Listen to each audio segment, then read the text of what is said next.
Assalamu Walaikum. In this video, I will show you how to make text box style in Adobe InDesign. Let's get started. Select a text box and go to the Windows menu. Click the style.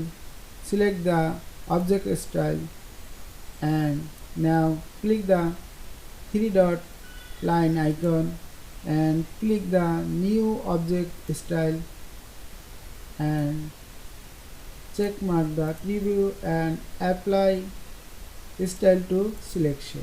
Now I will add fill color and reduce the opacity and I will add stroke and white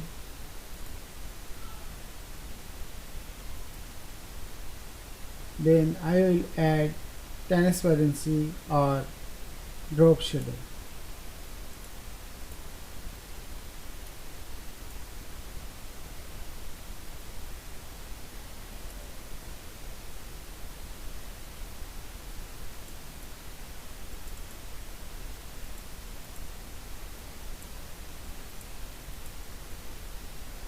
And hit OK.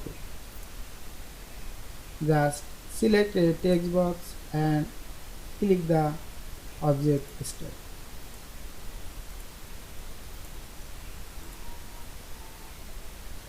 I hope you enjoyed this video. Please subscribe to my channel, like, comments and share. Thanks for watching.